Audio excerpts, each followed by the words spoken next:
El siguiente mensaje es una presentación del ministerio Tiempo de la Gloria de Dios.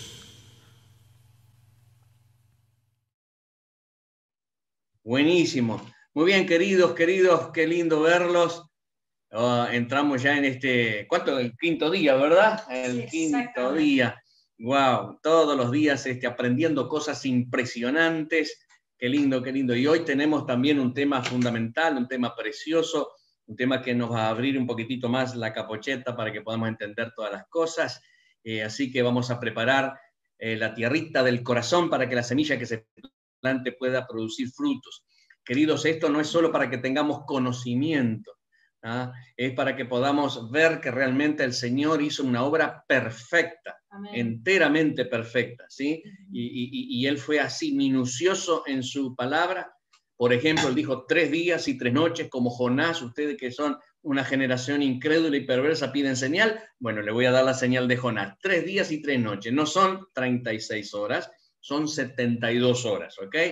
De sol a sol, día y noche. Y eso Él lo cumplió. Y bueno, estamos viendo cómo durante toda esta semana, todo lo que pasó el domingo, el lunes, el martes, ayer miércoles, y vamos a ver qué pasa hoy jueves, ¿ok?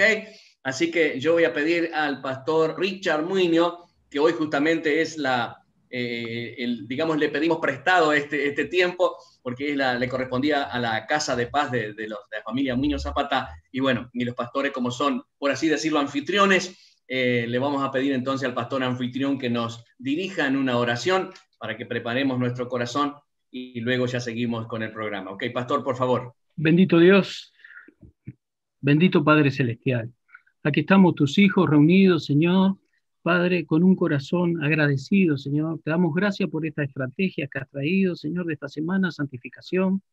Es una semana distinta, es una estrategia que nunca habíamos llevado adelante, Señor, y te damos gracias por ella, porque no solo lo que hemos aprendido, como dice el pastor, sino también lo que ha ministrado en nuestros corazones, Señor. En el nombre de Jesús te pedimos, Padre Santo, que esto produzca un cambio en nuestra vida, Señor, un cambio que traiga frutos, frutos permanentes, frutos del bueno, Señor.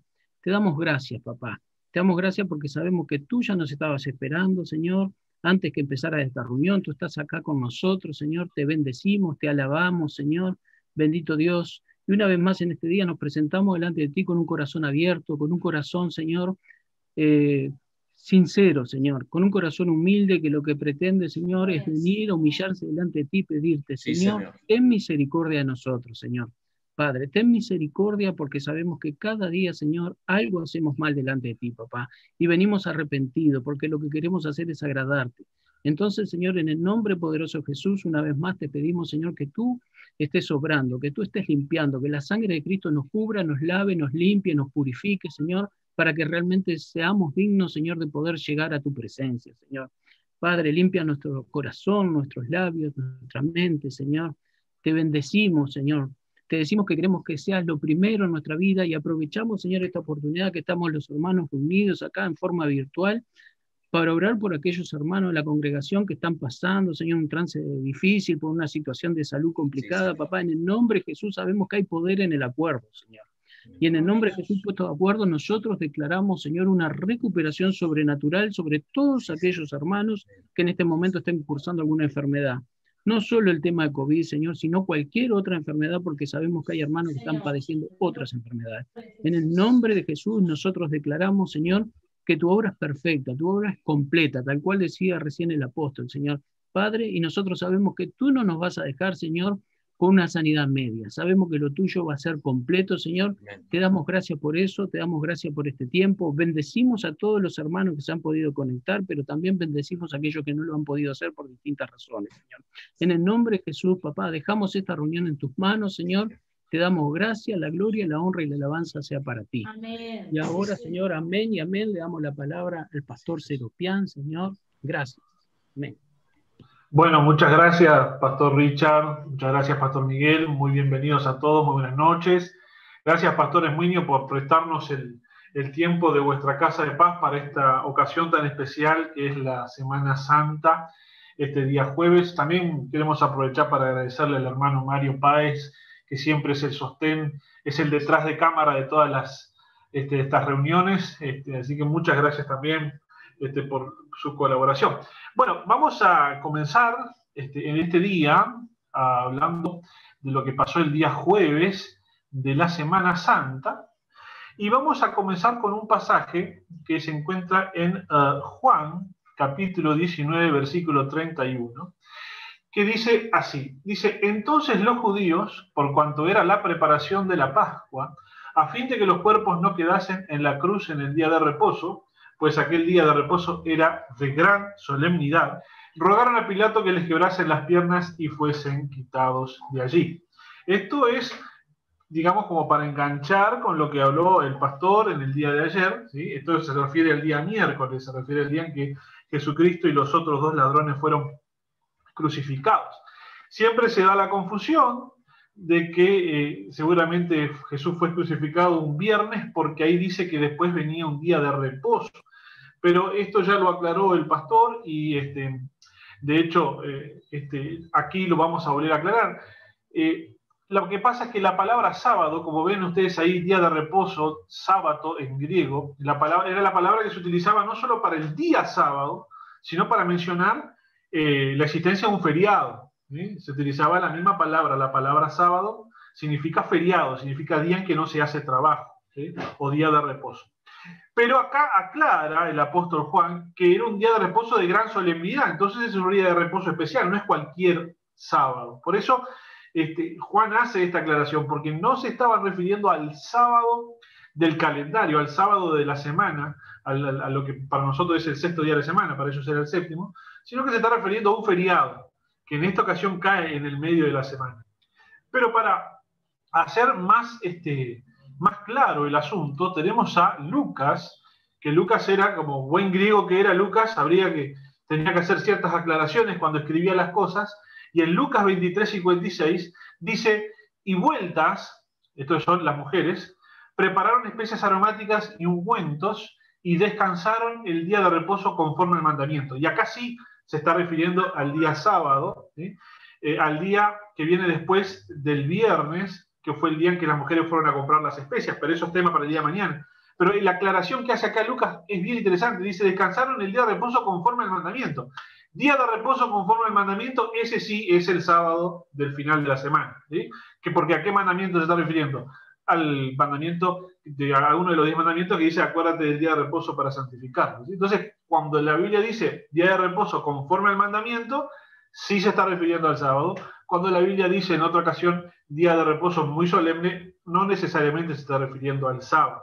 Pero para eso ustedes ya saben que tenemos un mensaje de parte del apóstol que se llama Los 3 días y las 3 noches, que acá está saliendo el cartelito para que lo vayan a ver ahora, o al final vamos a poner la recomendación para que lo vean, ¿sí? Así que vamos a continuar adelante con lo que nos toca para el día de hoy. Hoy vamos a hablar del origen de la Pascua, ¿sí?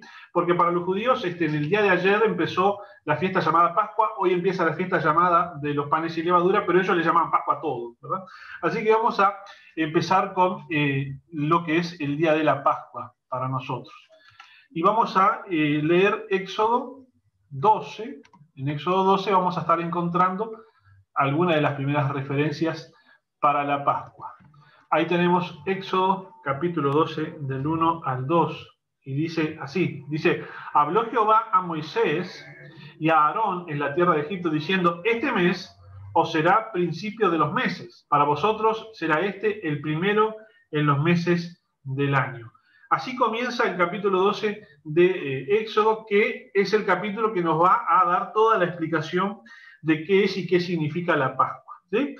Pero para muchos de ustedes que se van a sorprender con esto que les voy a mostrar ahora, ustedes vieron que hay un dicho que dice que lo que natura non da, Salamanca non presta, ¿verdad?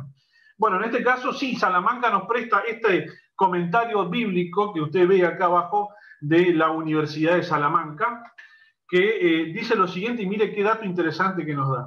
Dice que la Pascua es la fiesta, es una de las 3 que según la ley debía guardar Israel. La Pascua es sin duda más antigua que el Éxodo, ojo acá al detalle, pues era la fiesta de las primicias de los rebaños que ofrecían los pastores. Pero aquí se determina la forma de celebrarla y se añade una nueva significación histórica. la fecha de liberación de Israel. ¿Sí? Así que la Pascua en realidad no nació ese día en que Israel se escapa o se es liberado de Egipto. La Pascua ya era una fiesta que se celebraba con anterioridad, como dice acá este comentario, era la fiesta de las primicias de los rebaños que ofrecían los pastores. Lo que hace el Señor en esta ocasión es darle un significado para la nación y vincularla con el hecho de la liberación. Pero de veras que si queremos conocer cuál es el origen de la Pascua, tenemos que ir a los orígenes del tiempo. Entonces nos vamos a ir hasta el libro de Génesis, y vamos a leer capítulo 3, versículo 7 y después versículo 21. Miren lo que dice ahí. Esto es inmediatamente después de que Adán y Eva comen el fruto que no debían haber comido y sus ojos se abren. Dice ahí, entonces fueron abiertos los ojos de ambos y conocieron que estaban desnudos. Hasta ese momento no les llamaba la atención que estaban desnudos y ahora sí les llama la atención que están desnudos. Entonces cosieron hojas de higuera y se hicieron delantales. Precioso les deben haber quedado los delantales que se hicieron, porque en el jardín de Edén todo era lindo, las hojas eran lindas, los árboles eran lindos, seguramente se hicieron unos delantales que iban a ser la envidia de José, porque ni la túnica de José estaría tan linda como los delantales que se hicieron Adán y Eva después de que se dieron cuenta que estaban en cueros, ¿sí? Pero aparece Dios en el versículo 21 y miren lo que dice: y Jehová Dios hizo al hombre y a su mujer túnicas de pieles y los vistió. ¿Sí? Acá está la primera Pascua. Porque ¿de dónde sacó Dios túnica de pieles para vestir a Adán y Eva? Esta es la primera evidencia del primer sacrificio animal. Usted lo está leyendo ahí en pantalla. Túnica de pieles es igual a primer sacrificio animal. Esto es igual a primera Pascua. ¿Sí? Dios, es algo bien curioso esto que pasa acá. Dios acaba de inventar el vestido. ¿Sí? Hasta ahora los seres humanos no se vestían. Adán y Eva estaban desnudos. Cuando les entró el pudor, cuando les entró la vergüenza, ellos hicieron delantales, pero delantales para cubrir, como la palabra dice, delantales adelante, para cubrir la parte de adelante. Pero Dios es el que les hace vestido para cubrir todo el cuerpo. Dios entonces es el inventor del vestido. Esto significa que cada vez que nosotros hablamos de vestimenta, nos estamos refiriendo a lo primero que Dios le legó al ser humano pecaminoso. ¿Para qué? Para cubrir aquello llamado el pudor. ¿Sí? Y entonces, ¿qué es el significado que va a empezar a tomar forma con esto de que Dios tuvo que hacer esta es la primera muerte del universo, digámoslo de esa manera? Porque hasta este momento la muerte no era parte del programa, no era parte de la vida, la muerte no estaba. Dios le dice a Adán y Eva que si comen de ese fruto iban a morir, es decir, ahí la muerte iba a entrar en escena. Y acá entra la muerte por primera vez en escena, y quien ejecuta acá este sacrificio es Dios mismo para hacerle una túnica de pieles a Adán y Eva. Como yo le dije, todavía Adán y Eva no tenían costumbre de comer animales, es decir, los animales no habían necesidad de matarlos, no habían sido creados para eso. Recién con Noé, cuando Noé sale del arca, Dios les dice que todo animal es para ser comido, pero hasta ese momento en ningún lugar se había dicho que los animales se podían comer, así que Adán y Eva no tenían costumbre de andar matando animales, no sabían cómo matar a un animal. Dios es el que hace el primer sacrificio, ¿sí? Y va tomando forma entonces el significado de la Pascua, porque lo que nos está diciendo es que los delantales no sirvieron porque el problema del pecado no se resuelve a la manera del hombre, sino que el problema del pecado se resuelve a la manera de Dios. ¿Sí? Los hombres pecaron, quisieron resolver el problema a su manera, ¿sí?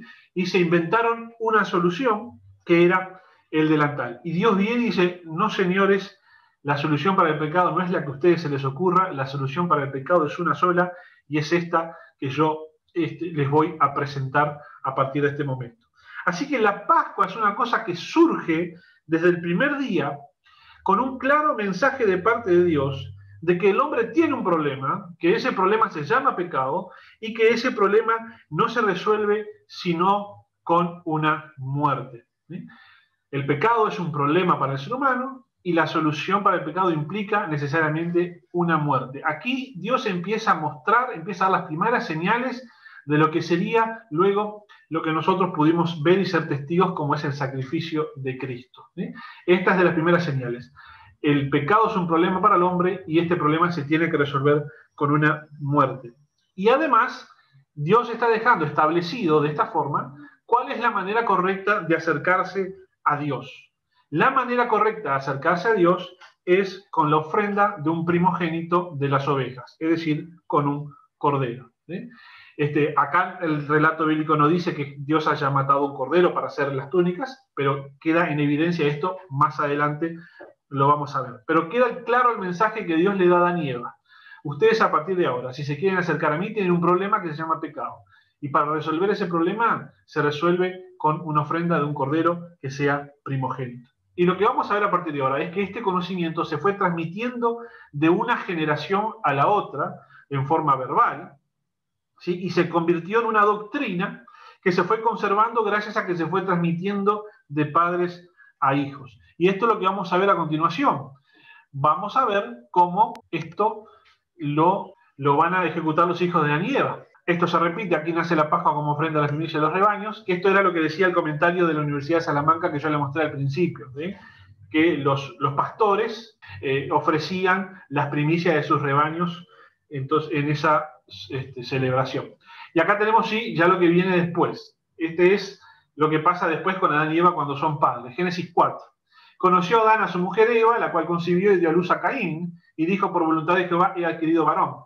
Después dio a luz a su hermano Abel. Y Abel fue pastor de ovejas. ¿Sí? Acá esto yo lo estoy resaltando porque este era el oficio que tenía Abel, el oficio de ser pastor de ovejas.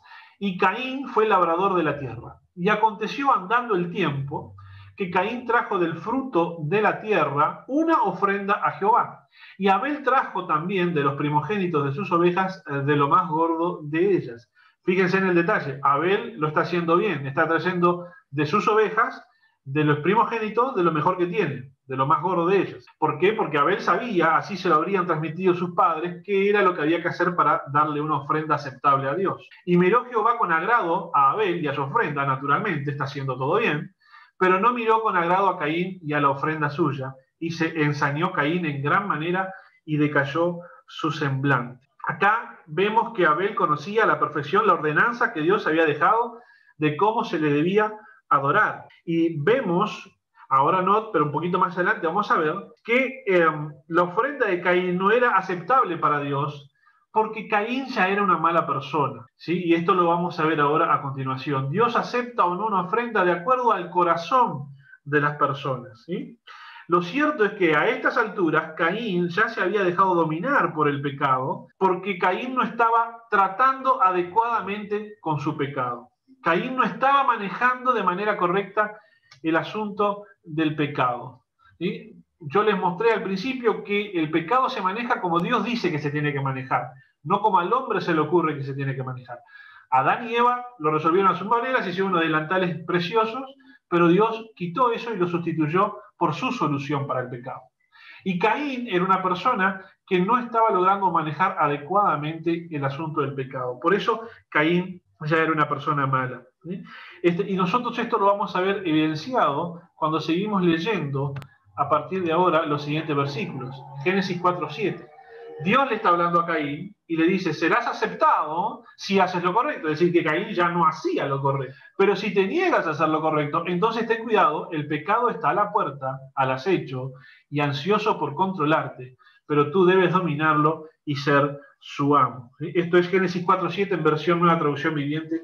Ustedes no se vayan a pensar que Caín y Abel se llevaban bárbaro, y se querían mucho, y Caín era una buena persona, y de repente un día dijeron: vamos a hacer una ofrenda a Dios, y le hicieron, y Dios se empacó, no le gustó la ofrenda de Caín, y entonces a partir de ese momento Caín se enojó con el hermano y lo agarró a piña y se desquitó con el hermano porque sí, nomás, pero hasta el día anterior se llevaban bárbaros, eran fenómenos. No era así. Caín nunca se llevó bien con Abel, evidentemente ya venía acumulando envidia, venía acumulando odio, venía acumulando resentimiento, y se descarga contra Abel, se desquita cuando en realidad sabe que la culpa de todo lo que pasó es de él mismo y no era de Abel. Dios mismo le intervino, Dios mismo le explicó y le dijo: esto pasó así porque vos te estás portando mal, y por eso no te acepté la ofrenda, ¿no? Y sin embargo Caín ya tenía tanto resentimiento en contra de Abel que fue después y lo mató, ¿sí? Es decir que claramente Abel era una persona que estaba dominada por el pecado, ¿sí? Por eso, porque él no sabía manejar adecuadamente el asunto del pecado. Entonces se dejó llevar por el asunto del pecado y luego terminó matando a su hermano. Y este es el punto fundamental para que después de acá caigamos en qué pasó en Egipto. ¿Por qué? Porque acá es donde se nos queda bien claramente expresado que el pecado ejerce dominio.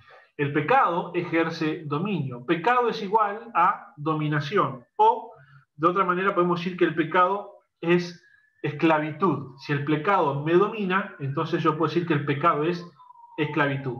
Y no tratar adecuadamente con el pecado me pone a mí en situación de esclavitud. Pero antes de pasar a Egipto vamos a ver un acontecimiento más donde vemos que esto de ofrecer a Dios un sacrificio de un animal era algo que estaba claramente establecido a lo largo de las generaciones.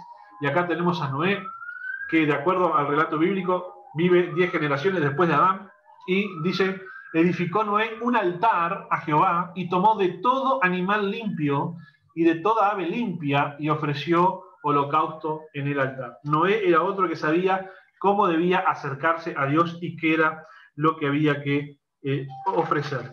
De modo que de la base de todo esto que hemos hablado hasta ahora, llegamos a esta conclusión, que el pecado genera esclavitud. ¿Estamos de acuerdo? Muy bien, continuamos adelante. Entonces tenemos, ahora sí, Éxodo 2:23. El inicio del libro de Éxodo nos dice algo bien interesante. A la altura de Éxodo 2:23 ya pasó todo el capítulo 1 de Éxodo, que habla de que los israelitas se multiplicaban mucho y que el faraón los esclavizó y que les mandaba a matar a los hijos, etc. ¿Sí? Todo eso, todo ese cuento ya pasó y estamos llegando acá al 2:23. Ya Moisés es grande, ya Moisés se peleó con uno, lo echaron, se escapó, toda la historia ya pasó, ¿sí? Y al final del capítulo 2 llegamos a este detalle. Aconteció que después de muchos días murió el rey de Egipto y los hijos de Israel gemían a causa de la servidumbre y clamaron y subió a Dios el clamor de ellos con motivo de su servidumbre, ¿sí? ¿Qué es lo que yo quiero resaltar acá? ¿Por qué les pongo esto? Porque recién, después de que Moisés era grande, que cometió el asesinato del guardia egipcio que le estaba pegando el otro hebreo, que lo descubrieron, que lo echan, y que se muere el rey de Egipto, el faraón, recién ahí, la Biblia recién ahí registra que el pueblo de Israel clamó a Dios por su situación, lo cual nos da a entender que durante muchos años Israel se había olvidado de Dios.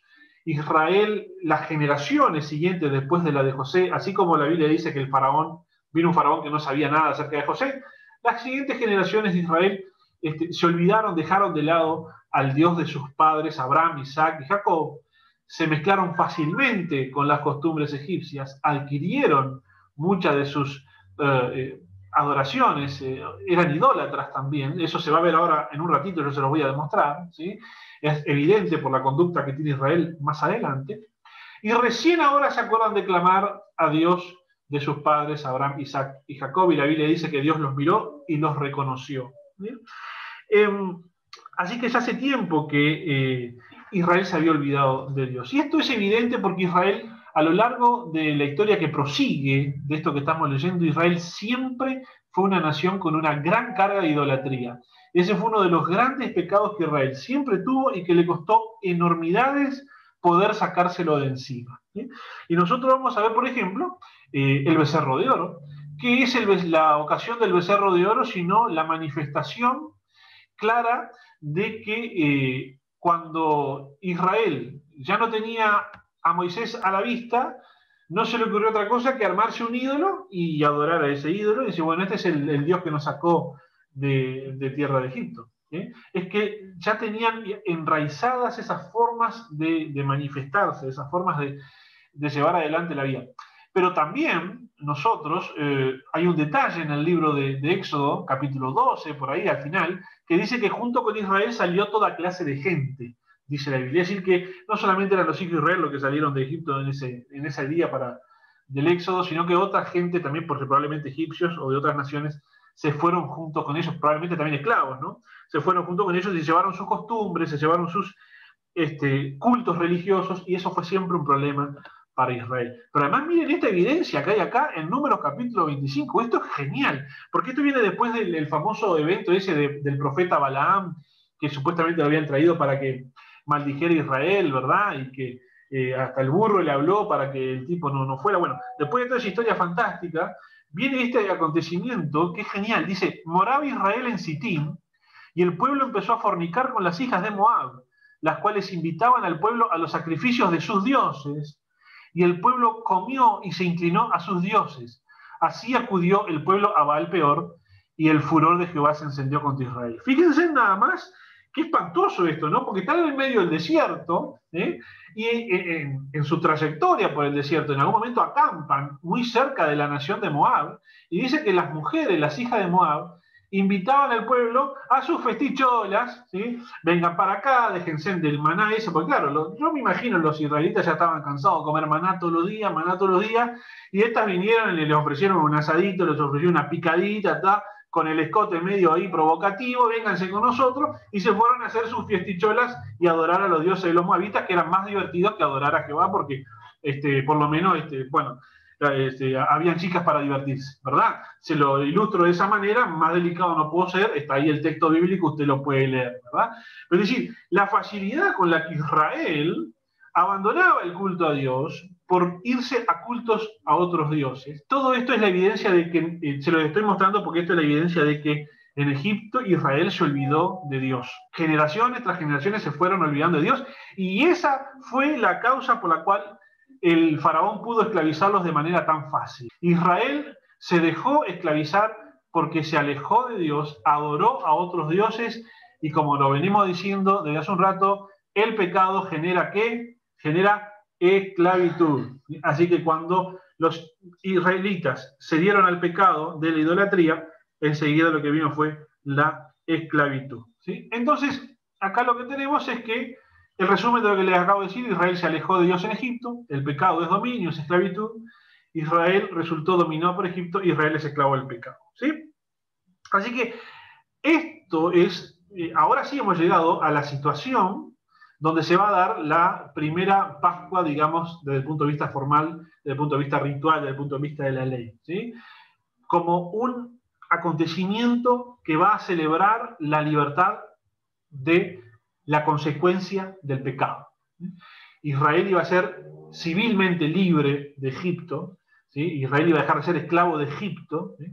Entonces Israel iba a ser libre de algo que vino como consecuencia de su pecado. ¿Me vienen siguiendo hasta ahí? Entonces acá tenemos la definición de Pascua para los judíos, lo que usted va a escuchar por ahí decir muchas veces el Pesaj, ¿sí? Que es la conmemoración de la liberación del pueblo hebreo de la esclavitud de Egipto. Y los judíos llaman Pesaj no solo al mismo día de la Pascua, que habría sido ayer miércoles, donde se sacrificaba el cordero, lo que ya habló el pastor ayer, sino a toda la fiesta que venía después. Ellos también le llamaban Pesaj, que es la fiesta de los panes sin levadura. Y acá voy a adjuntarle algunos versículos porque les voy a contar por qué la fiesta se llama de los panes sin levadura. Y este día os será en memoria, y lo celebraréis como fiesta solemne para Jehová durante vuestras generaciones, por estatuto perpetuo lo celebraréis. 7 días comeréis panes sin levadura, y así el primer día haréis que no haya levadura en vuestras casas. Porque cualquiera que comiere leudados desde el primer día hasta el séptimo será cortado de Israel. El primer día habrá santa convocación. Este es el jueves, ¿sí? Este es el famoso día de reposo de gran solemnidad que dijo el apóstol Juan. El primer día habrá santa convocación, y asimismo en el séptimo día tendréis una santa convocación. Ninguna obra se hará en ellos, excepto solamente que preparéis lo que cada cual haya de comer, ¿sí?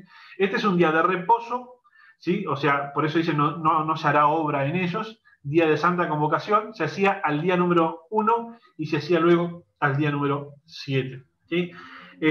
Cayera en el lugar de la semana donde cayera. Y guardaréis la fiesta de los panes sin levadura, porque en este mismo día saqué vuestras huestes de la tierra de Egipto. ¿Vieron cómo están vinculadas las dos fiestas? La fiesta de los panes sin levadura con la salida de Egipto está todo vinculado. Por lo tanto, guardaréis este mandamiento en vuestras generaciones por costumbre perpetua. Así que acá está la explicación de qué es los días de los panes sin levadura. El pueblo de Israel, ese día, cuenta la historia que fue tan rápido que se tuvieron que ir, ¿sí?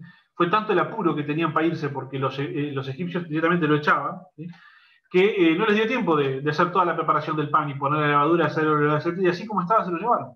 Vamos a ver qué tengo acá para leer. Dice, y aconteció que a la medianoche Jehová hirió a todo primogénito en la tierra de Egipto, desde el primogénito de Faraón, que se sentaba sobre su trono, hasta el primogénito del cautivo que estaba en la cárcel, y todo primogénito de los animales. Esta es la última plaga de las 10, la muerte de los primogénitos, ¿sí? Después de que sea la muerte de los primogénitos, es tanto el pavor que tiene el Faraón que dice, rajen, ya no los quiero ver más. Y por eso es que se van bien tempranito.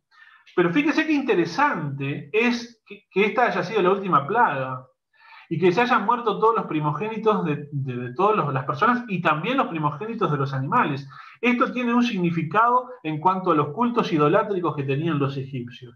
¿Por qué? Porque los egipcios, los dioses de los egipcios, eran, tenían forma de animales, ¿sí? Los egipcios relacionaban sus divinidades con algún animal, ¿sí? Entonces yo les traje algunas fotitos. Por ejemplo, este que está acá se llama Anubis, ¿sí? Como usted ve, tiene cara de perro. Así que si usted tiene un perrito, puede ponerle Anubis al perrito, ¿eh? Anubis, venga para acá. Mira qué lindo. Cara de perro tenía Anubis, que era el dios de la muerte para los egipcios, ¿verdad? Los egipcios veían un perro, no lo tocaban, era una vaca sagrada, porque era el dios, la representación del dios de la muerte. Este otro que está por acá es más famoso, este se llama Horus, tiene la cabeza de un halcón.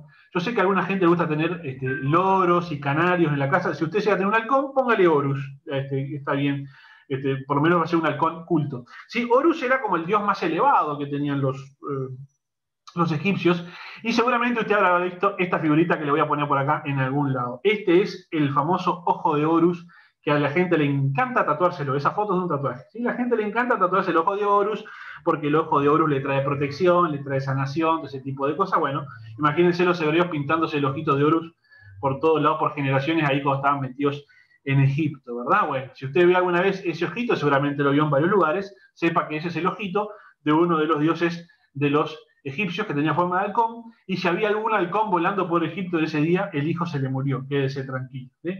Así como se murieron todos los cachorritos primogénitos de todos los perritos que habían en Egipto, lo lamentamos mucho, ¿eh?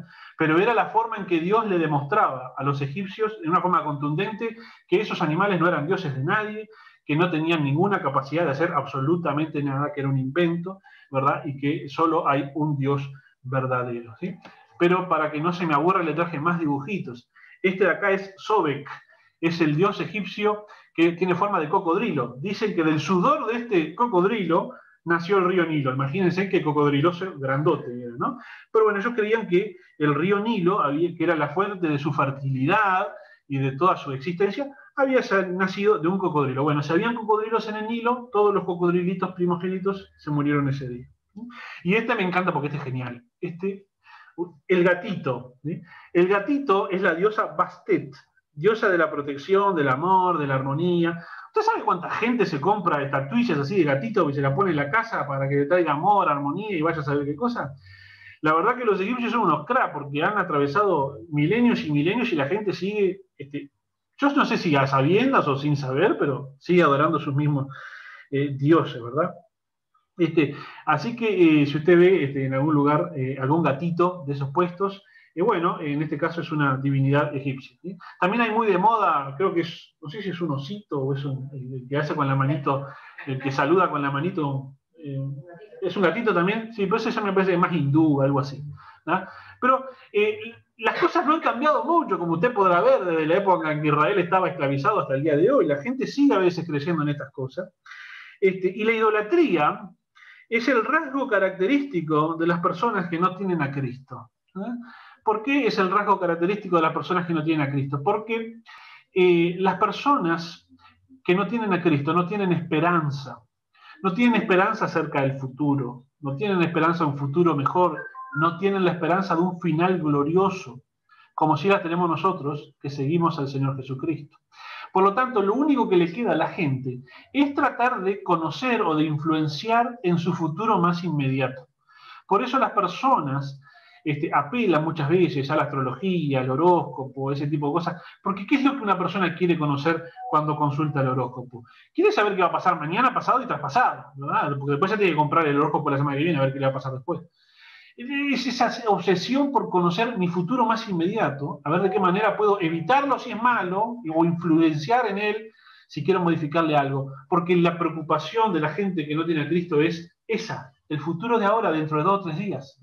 Nada más. ¿Por qué? Porque no tienen un futuro más adelante, no tienen una promesa de un futuro glorioso, de un futuro, de un final feliz junto con nuestro Señor. No tienen esa promesa, no tienen esa esperanza. Entonces apelan a este tipo de cosas que son paganas y que no son otra cosa que pecado y que no son otra cosa que generan esclavitud a las personas. Por eso las personas se dejan llevar hacia todo tipo de superstición para ver si pueden cambiar el futuro o para ver si pueden conseguir que los acontecimientos futuros sean como ellos quieren. Por eso la gente apela muchas veces nunca escuchó esa expresión que dicen hacer trabajo, porque le hicieron un trabajo a fulano. ¿Qué es ese tipo de cosas? Es la gente tratando de encontrar una forma mágica para cambiar alguna situación que no le guste, o para cambiar el futuro, o para cambiar lo que sea, ¿verdad? Todo eso no proviene de Dios, claramente, todo eso es una forma de idolatría, que es el peor de los pecados, todo eso nos conduce a la esclavitud. Si nosotros,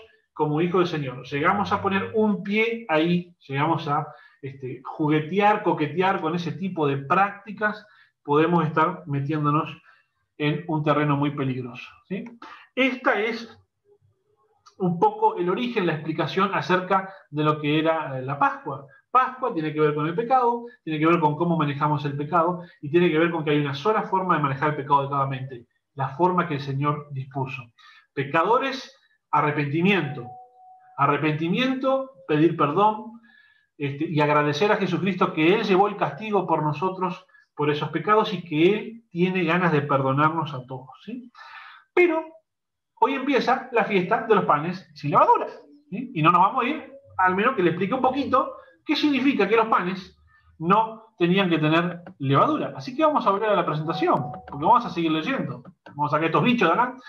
Y dice, y se levantó aquella noche Faraón, él y todos sus siervos, y todos los egipcios, y hubo gran clamor en Egipto, porque no había casa donde no hubiese un muerto. E hizo llamar a Moisés y a Aarón de noche, y le dijo, salid del medio de mi pueblo vosotros y los hijos de Israel, e id y servid a Jehová como habéis dicho. Tomad vuestras ovejas y vuestras vacas, como os habéis dicho, e idos, y bendecidme también a mí. Mirá qué bárbaro que esta expresión acá del faraón, dice, oren por mí. El faraón se le había muerto el primogénito, estaba bastante triste, y cuando los echa dice, bueno, y pidan por mí, a ver qué onda con todo esto. Y esto es bien interesante, porque acá es la primera vez en la que Faraón les dice, váyanse y llévense todo, ovejas, vacas, hijos, mujeres, todo. Porque en otras ocasiones Faraón había querido negociar con Israel, al principio, en las primeras plagas, y dice, bueno, pero váyanse, pero dejen a las mujeres, bueno, váyanse con la mujer, pero dejen los animales, y no, la orden era, nos vamos todos. Y acá Faraón se resigna y dice, bueno, ahora sí váyanse con todos, y se van. Y los egipcios apremiaban al pueblo, dándose prisa a echarlos de la tierra, porque decían, todos somos muertos. Y tenían un miedo bárbaro los egipcios, después de haber visto que se les murieron sus primogénitos, y creyeron que si los israelitas seguían estando ahí, se iban a terminar muriendo todos. Así que los echaron nada más por superstición. Y dice que llevó el pueblo su masa antes que se leudase, sus masas envueltas en sus sábanas sobre sus hombros.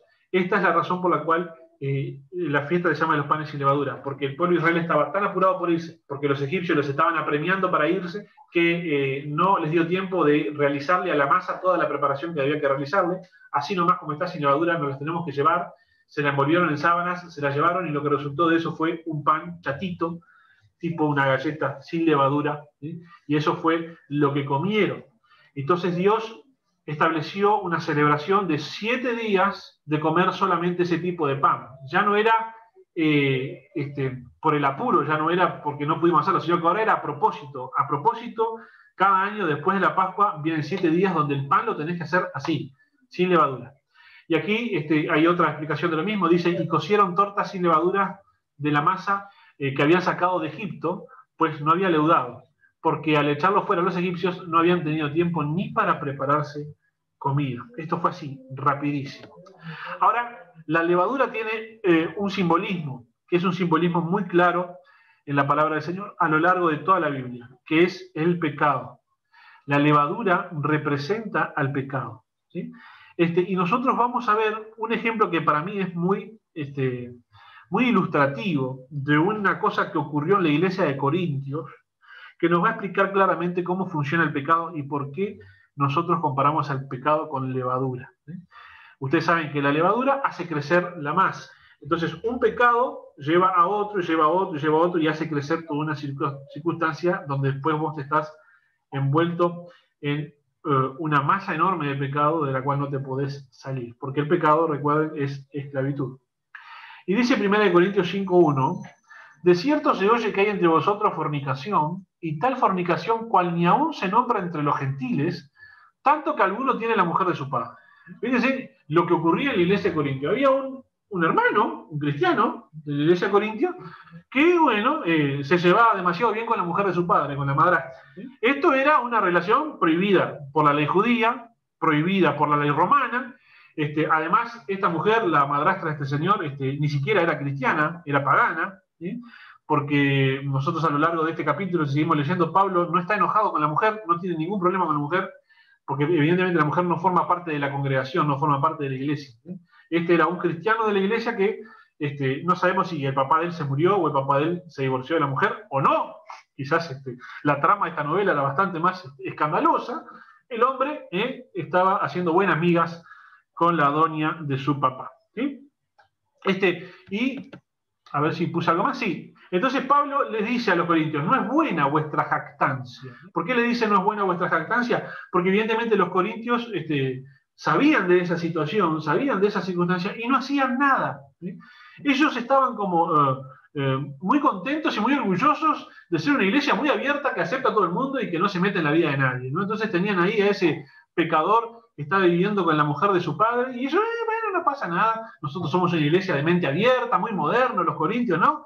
El problema muchas veces cuando la mente está demasiado abierta que se puede escapar el cerebro y se puede caer, ¿no? Entonces a veces hay que cerrarla un poquito la mente, ¿no? Hay que tenerla un poco abierta para que ventile, pero no muy abierta, ¿no? Entonces Pablo los rezonga, le dice, no es buena vuestra jactancia, ¿cómo no han hecho nada todavía con esta situación? Y acá viene la comparación de esta situación con el tema de la levadura. Dice, ¿no sabéis que un poco de levadura leuda toda la masa? Si no saben que ustedes aceptan a este tipo haciendo esto, mañana otro va a hacer lo mismo, mañana otro va a hacer otra cosa, así vamos a terminar siendo una iglesia de pecadores todos. Limpiaos pues de la vieja levadura, para que seáis nueva masa, sin levadura, como sois, porque nuestra Pascua, que es Cristo, ya fue sacrificada por nosotros. Así que celebremos la fiesta no con la vieja levadura, ni con la levadura de malicia y de maldad, sino con panes sin levadura, de sinceridad y de verdad. Quitad pues a ese perverso de entre vosotros. Pablo, después de que les da la orden de que ese individuo tenía que ser expulsado de la iglesia, ¿no? Porque era un individuo que estaba viviendo en pecado, y cuando una persona comete un pecado a sabiendas que lo está cometiendo y se le dice y sigue adelante y elige persistir en el pecado, la recomendación que hace Pablo es quiten a esa persona de la congregación, porque si no esa persona va a provocar más pecado en el resto de la congregación. Y acá utiliza a la levadura. Dice, un poco de levadura leuda toda la masa. Y hace referencia a la Pascua. Y dice, nuestra Pascua, que es Cristo, ya fue sacrificada por nosotros. ¿Y a qué está haciendo referencia esto? Está haciendo referencia a que en Israel todos los años se celebraba la Pascua. Es decir, todos los años sacrificaban corderos y a partir de ahí todos los años venía una semana de panes sin levadura. Pero a partir del sacrificio de Jesucristo, ya Jesucristo no va a venir para que sea sacrificado todos los años. Jesucristo fue sacrificado una vez y para siempre. Entonces, si el cordero se sacrificó una vez y para siempre, significa que nosotros como cristianos, a partir del día en que Cristo fue sacrificado, nosotros tenemos que vivir en una perpetua fiesta de panes sin levadura. Es decir, nuestra vida tiene que ser perpetuamente, a partir de ahora para adelante, siempre una vida sin levadura, es decir, siempre una vida sin pecado. Acá hay un orden. Primero viene la Pascua, después vienen los panes sin levadura. Primero Cristo se sacrifica, después nosotros vivimos una vida, no 7 días, sino una vida perpetuamente significando los panes sin levadura en nuestras vidas. Es decir, nuestro deber es vivir siempre, desde el momento que conocemos a Cristo, alejados de la levadura, o vivir ácimos, vivir sin levadura. Esa es nuestra función. Nuestro Cordero Pascual fue sacrificado, una vez y para siempre, por lo que el cristiano debe vivir perpetuamente en fiesta de los panes sin levadura. Es nuestra misión, nuestra tarea, que nuestra vida esté alejada del pecado. Desde el momento en que conocemos al Señor y para siempre. Por eso Pablo le decía a los corintios, nuestra Pascua ya fue sacrificada. Ahora nos toca a nosotros quitar la levadura del medio de nosotros, quitar el pecado del medio de nosotros. De modo que allí está el significado de la fiesta de los panes sin levadura. Hoy es jueves, hoy es el día posterior a la crucifixión del Señor. Ningún israelita hacía absolutamente nada, por lo tanto, suponemos que era un día de una enorme reflexión, un día de mucha introspección, un día de oración, de pensar, de analizarse, porque eso era lo que imponía la lógica de los panes sin levadura, ¿sí? Entonces, nosotros en función de eso también, en esta noche, los vamos a estar invitando a todos a que estemos orando para cerrar esta palabra del día de hoy, agradeciéndole al Señor por haber resuelto el problema del pecado en lugar nuestro, ¿sí? Porque ya vieron al principio que cuando el hombre lo quiso resolver, no supo cómo resolverlo. Hizo delantales con hojas, nada que ver. Tuvo que venir Dios y decirle, no, esto se resuelve así, ¿sí? Y a lo largo de la historia no hemos sabido cómo manejar el tema del pecado. Gracias a Dios, Él lo resolvió por nosotros, ¿sí? Nosotros únicamente lo que tenemos que hacer es resolverlo como Él nos mandó resolverlo. Y a partir de ahí, vivir con los mayores esfuerzos de nuestra parte para alejar la levadura de nuestras vidas. Si hay cosas en nuestra vida que nosotros no estamos dando cuenta, estamos detectando, esto no proviene de Dios, esto hay que quitarlo, bueno, hay que hacer el esfuerzo de quitarlo. No se puede ser tolerante con el pecado en nuestras vidas, porque si nosotros somos tolerantes con algún pecadillo, por más inocentillo que nos parezca, eso es levadura que después nos va a terminar metiéndonos adentro de una masa de la cual no vamos a poder escapar, ¿sí? Ese es el mensaje para el día de hoy. Los invito a que estemos orando. Padre, te damos gracias en el nombre de Jesús. Gracias por tu palabra, Señor amado. Gracias por lo que hemos podido recordar en este día acerca de la Pascua. Gracias, Señor amado, porque tú tomaste la iniciativa para poder resolver un problema que nosotros teníamos, Señor amado. Un problema que nosotros mismos nos hicimos y del cual nunca supimos resolver adecuadamente. El problema acerca del pecado. Yo te doy gracias, Señor amado, porque tú fuiste misericordioso y lleno de amor para con nosotros y te ofreciste a ti mismo en sacrificio para ser castigado en lugar de nosotros. Seguramente hace 2000 años, en el día de hoy, tus discípulos estaban todos tristes, estaban todos confundidos, estaban todos asustados, ya todos escondidos a causa de la persecución. Seguramente para mucha gente todo lo que pasó en el día anterior fue una locura, no entendieron nada, ¿sí? Y en estos momentos tú estabas reposando, llevando a cabo otras cosas que se dirán en su momento, se enseñarán en su momento, pero aquí en la tierra estaban todos confundidos, consternados, no podían hacer más que esperar que el tiempo pase. Señor, nosotros en esta noche, como acabamos de aprender en el día de ayer, que tú fuiste sacrificado por nuestros pecados, hoy nos dedicamos a reflexionar acerca de nuestras vidas, a reflexionar acerca de nuestras acciones, de nuestras conductas, de nuestras costumbres, a reflexionar acerca de las cosas que hacemos, que no sabemos por qué las hacemos muchas veces, que nos han enseñado por tradición familiar, por cultura, a reflexionar muchas veces, Padre, porque a veces hacemos cosas que bueno, siempre se hicieron. Vivimos en un país muy supersticioso, vivimos en una nación cuya cultura está alejada de ti. Entonces es muy probable que tengamos costumbres, conductas, formas de reaccionar, formas de analizar la realidad que están alejadas de ti. Señor amado, ayúdanos a quitar la levadura de nuestras vidas. Nosotros en esta hora tomamos la decisión de quitar la levadura de nuestras vidas. Señor, renunciamos a todo pecado. En el nombre de Jesús. Te damos gracias porque tú nos has limpiado pecado. Dice tu palabra que si nosotros vivimos en luz y en comunión con los hermanos, la sangre de Cristo nos limpia de pecado.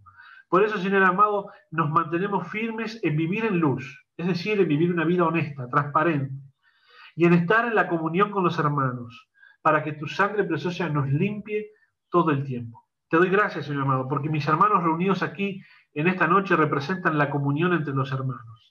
Señor, mis hermanos reunidos aquí en esta noche a través de esta conectividad representan, Señor, que están ellos en comunión, estamos en comunión los unos con los otros. Por eso es que sabemos que tu sangre preciosa nos limpia de pecado, porque tu palabra sí lo ha prometido. Tu sangre preciosa nos ha redimido, nos ha comprado de vuelta, nos ha pagado el rescate por nosotros que éramos esclavos. Tu sangre preciosa nos ha limpiado, nos ha santificado, nos ha justificado. Todo eso, Padre Celestial, has conseguido tú en la cruz del Calvario, vida eterna para nosotros, Señor, y la posibilidad de entrar en el lugar santísimo, como estamos haciendo en esta hora, acercándonos a ti. Te adoramos, te damos gracias, te alabamos, Señor, te exaltamos porque solo tú eres Rey en nuestras vidas, solo tú eres Dios en nuestras vidas. Solo a ti nos sometemos, Padre Celestial, y solo a ti te adoramos y solo a ti te rendimos culto, Señor. Gracias por todo lo que has hecho por nosotros. En el nombre de Jesús, amén. Amén. Amén, amén. Gracias, Pastor Emanuel. Muy bien, qué linda palabra, qué lindo enfoque y qué linda enseñanza sobre este día 15 de Aviv, 15 de Nisan. Nosotros hace algún tiempo atrás lo celebrábamos de una manera física y es muy emocionante limpiar la casa de toda levadura. No podía haber ningún pan con levadura, no podía haber migas, no podía haber nada y limpiarme. ¿Viste? Cuando a veces comes en el sillón y que te queda ahí metidito, ahí pasarle el dedito y la aspiradora y todo, de mantener limpito totalmente. Hoy por hoy en el mundo espiritual deberíamos hacer lo propio. Analizar hasta lo más profundo de nuestro corazón, buscar por todos lados dónde está eso que decía el Pastor Emanuel, que puede llegar a complicar, porque un poquito de levadura leuda toda la masa. Y realmente no podemos hacer caso omiso a aquello que sabemos que no va de acuerdo con las cosas del Señor, porque tarde o temprano se va a manifestar o va a contaminar nuestro propio cuerpo, por así decirlo, nuestra propia mente, nuestro propio espíritu, nuestro propio corazón, sino que también va a contaminar a los que están a nuestro alrededor. Y de esa manera se va expandiendo la masa y se va complicando el partido. Así que cada uno de nosotros tenemos esa tarea. Comenzamos hoy, el Señor dijo, durante 7 días deberán comer pan sin levadura, una manera de decir, enfóquense en ustedes en limpiarse en esta semana, límpiense, miren, analizan, pídale al Señor aquel famoso salmo que nosotros estuvimos escudriñando, el Salmo de David, para que Él nos pueda decir dónde está el error, dónde está el defecto, dónde está la levadura y poder sacarla, tomar la decisión de sacarla de nuestra vida. Queridos, les puedo asegurar que cuando eso hacemos, nuestra vida comienza a cambiar. Miren, la levadura agrada a la persona, así como el pecado le gusta a la gente, porque ya estamos motivados y venimos con esa. Entonces hay muchas cosas que nos agrada y muchas veces queremos esconderla, ¿no?